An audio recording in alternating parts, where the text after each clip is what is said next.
Hello, vinyl community. This is Mark from Westchester, Pennsylvania, and I'm doing my 7th in the series of my vinyl collection. And I'm on the C's at this moment. I'm going to get through about half of the C's, it seems, because there's a lot of C's in my collection. Speaking of C's, my classical collection is pretty big, and it's kind of weird to put classical stuff in the middle of all the rock and the pop and the jazz and stuff. So I'm going to do the classical at some other point, possibly, if I can get through all of this stuff. So without further ado, I'll start with J.J. Cale. This is his first album, Naturally. J.J. Cale, a great songwriter, guitar player. He wrote Call Me the Breeze, which is the first tune on this album, a pretty mellow kind of romping thing. And then Leonard Skinner took it and tore it to shreds in a good way, But both versions are wonderful. He also did After Midnight, which is on this album.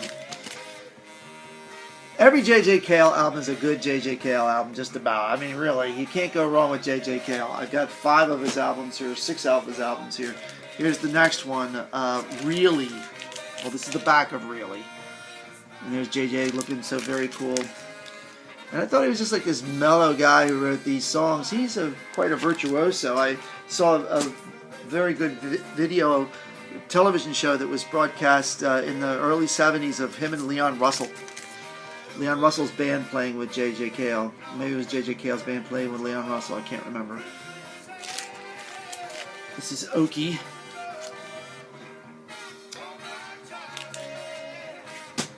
We have Troubadour. And the song Cocaine, which again Eric Clapton took, it basically did the same exact version of that song that J.J. Cale did. This is his 5th album. His 5th album, yes. Every J.J. Cale album is a winner. I went past it, but one of these albums had a song called Let Me Do It To You, which is probably my favorite J.J. Cale song. But that's not on number 8. It was on, I believe, this album, Troubadour. Alright, we have one more J.J. Cale, and that is Travelogue. And once again, you can't go wrong with J.J. Cale. For those of you who don't know J.J. Cale, just check him out. If you like one album, you'll like all of them. I can almost guarantee that. Okay, so now we get into the progressive rock stuff. This is Camel, and this is the one Camel album that I have kept. I bought a couple, and I think I bought a couple of clunkers, but this one was a good one. Canned Heat. Remember the song Up the Country? Going Up the Country, that's what it was called. And On the Road Again. So this is, I got this when I was a kid, at about 12 years old or something, 11 years old, back in the 70s. Alright, this is Caravan in the Land of Grey and Pink. And I heard this on the radio when I was a youngster, and I heard that song, In the Land of Grey and Pink. And a guy named Ed Shockey, who was a famous Philadelphia DJ, played it and had a skip in it. And I recorded it when I was like 9 years old. And in my 20s, I was listening to his show, and he played this song, and guess what? I heard this skip in the same place because he used the same record that he did back in the early 70s. I called him up, I said, Ed, I heard that when I was a kid, that skip in that record. And he kind of was like, what are you talking about? Anyway. Caravan's Waterloo Lily. I got that this year. I don't like it as much as In the Land of Grey and Pink, but still a good album. Comedy, George Carlin, a very ironic, truthful, insightful human being. We lost him a couple of years ago. I like George Carlin. I bought the album that was after that and before this one, but it's not here yet. It's in the mail. But this is his next album, which is called Occupation Fool. And I just read about this album. He said, this album I was pretty coked out on. Coked up? Well, look at the photos of the guy. I mean, jeepers. The one that I bought that is right before this might be called Class Clown. That's I'm looking forward to. He says he was pretty straight on that album. I'd like to compare the two different George Carlins, you know. Okay, Walter Carlos, famous for putting classical music, especially Bach, on synthesizer, and does a pretty darn good job of it. He's got Scarlatti on here and Handel, Monteverdi. He also put out an album under the name Wendy Carlos, the Seasons, and that is an album I want to get a hold of. This is guitarist Philip Catherine. Don't know much about Philip Catherine. I bought this on a whim, and I listened to it once, and I'm going to have to listen to it again. I liked it. It didn't blow me away, but it's one of those albums you have to immerse yourself in a little bit more, and I haven't given it the chance yet. Okay, the next album is the Chambers Brothers, released in like 1967, I believe. Had in the midnight hour. The big hit was "Time Has Come Today," and I found out that the song "Uptown" was written by Miles Davis' wife, known as Betty Davis, and Betty Davis is really something else. You gotta check Betty Davis out. She wrote "Uptown," which I couldn't believe. There's going to be and I believe this year possibly a documentary put out about her. And it'll be very interesting because she's been out of the limelight for over 40 years. She was a groundbreaker in her own way, and I'd tell you more about her, but I'm not even in the D's yet. So, on to Bill Chase. Bill Chase was a trumpet player, and he had a band that was kind of like instrumental blood, sweat, and tears, kind of, maybe a little bit like Chicago. They had a tune called Get It On, and this is my only quadraphonic album, and it is so exquisite in the sound, not because it's quad, but the pressing is super. Poor old Bill Chase died in a plane accident somewhere in the 70s, in the early 70s. He was on the way to doing some great stuff. Speaking of Chicago, I'm going to go through my Chicago collection. I have like 9 of their albums. This is near the top of my favorite albums, if not the favorite album. This was 1969 CTA album, and everything on here. Introduction, does anybody know what time it is? Question 67, 68. Freeform guitar, you listen to Freeform guitar, Terry Kath. Oh my god, he sounds like Jimi Hendrix. This was, again, 1969. Jimi Hendrix went up to the trombone player in the band and said, "Your horns are like lungs and your guitar player is better than me." And that's the respect that he had for them. And, okay, well, here's their next album. Chicago. This is their second album. Had 25 or 6 to 4 on it, amongst others. It's weird. If you listen to the recording, it sounds compressed or something. It's just weird. You can hear some live versions of their material on here. In fact, the Ballet for a Girl in Buchanan, what you're listening to, this is Color My World, which is smacked in the middle of it. There are better live versions than sound quality versus what's on the Chicago 2 album. That's just my opinion. Okay, so this is the third album. Now, I went out and got this today because I just wanted to like complete my collection of Chicago albums, and the first 10, that is. And so I haven't listened to this. I've heard some of the tunes on here, like Low Down and Mother and Travel Suites, Flight 602. Not as good as the first 2 albums, but Chicago was a workhorse band. They put out an album every year, and the first 3 albums were double albums. This, I don't think you can see all of this. I have no idea what you are or are not seeing. This is a photo of them in a military graveyard, and at the bottom over here they show how many people have passed away and been killed in the Vietnam War. Let's see if you can see that, and hurt and maimed every year up till the year that this album was released. And this album was released in 1970. Okay, next, Chicago at Carnegie Hall. Chicago is not happy with this album. The story is basically that they had like 2 billion microphones, and they were always told not to play too loud. And yeah, I got this when I was a youngster, and it had a big old poster. It has 2 posters. I still have the one left in here. The sound is okay, but they liked this album much better. And you are actually listening to this album behind me. This is Chicago, live in Japan. This is, just to prove it's Japanese. And basically they liked this one better, mainly because they had a lot less technical things to deal with. The Japanese just set stuff up, and they had an 8-track player, recorder, and the sound of this is better. The playing is good. It's a little loose. I don't know. I would have liked a little bit more tightness in the band. Alright, this is Chicago 5.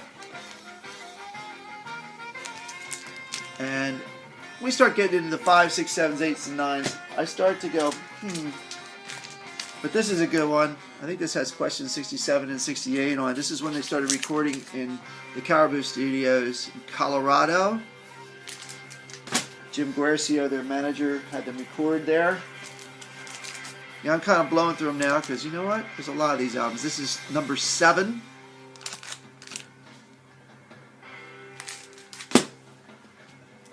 Again, I just picked this one up. This is the Cardinal Chicago album, number 8.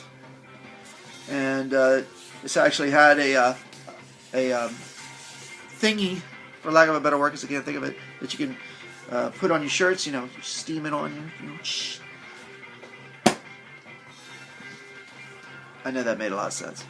This is the Chocolate Chicago album. And they stole a lot of chocolate, so I guess, you know, police is after them. And finally, my last Chicago album is number 11.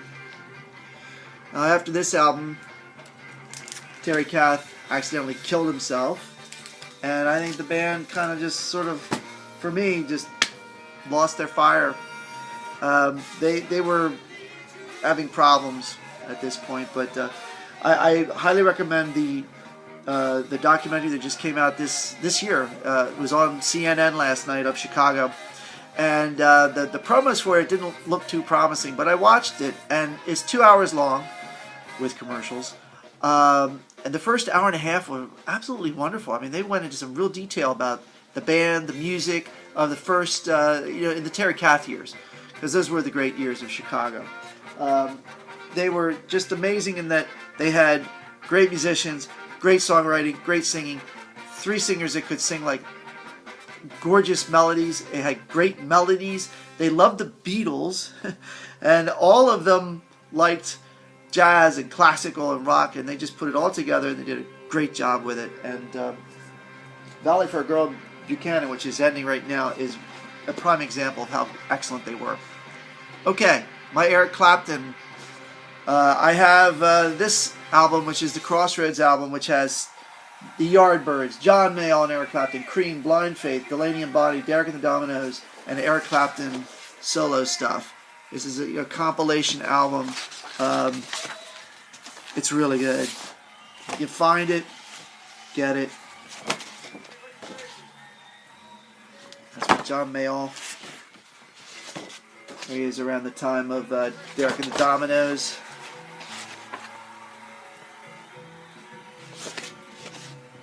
With Muddy Waters. I believe that was Muddy Waters. Okay, so that's that. And I have CDs of Eric Clapton, but not a ton of records. Eric Clapton's 461 Ocean Boulevard, which has one of my favorite tunes on it called Let It Grow. That is a wonderful, wonderful, positive piece of music. Motherless Children, I Can't Hold Out, Main Line to Florida, and of course, I Shot the Sheriff, the Bob Marley tune. Okay, now switching gears yet again. Billy Cobham, Spectrum, one of my top albums, period. If I had to say, you know, what are my top 10, this was in the top 10, this album. Billy Cobham, the drummer with Mahavishnu, in 1973, he came out with this album, his first solo album. You like great rock fusion, this is your album. Billy Cobham is a master drummer, and the tunes on here are great. There's not anything that's filler on this. Spectrum, the title cut, Stratus. They used to play this stuff on FM radio. Snoopy's Search, actually Snoopy's Search, which goes into the Red Baron. The Red Baron, man. And Ken Scott recorded this. He says, I liked Billy's drums just like anybody else, but I used a lot more mics. This is the album that Jeff Beck heard and said, I want to do stuff like that. And he made Blow by Blow and Wired. All right. This is Billy Cobham's A Funky Thought of Sings. And it's a good album. It's not as good as the last album, but it's got some great stuff on there. Different players than the other album. The other album had Jan Hammer on it. Just amazing. Back to this album. John Scofield's on guitar. The Brecker Brothers are on here. There's a great long drum solo called A Funky Kind of Thing that's 9 minutes long, where he just goes through all these different changes on the drums. Some skunk funk, Handhandler, Sorcery. It's a good album. Alright, now to the Joe Cocker album that I have. I have two of them actually. This is Joe Cocker.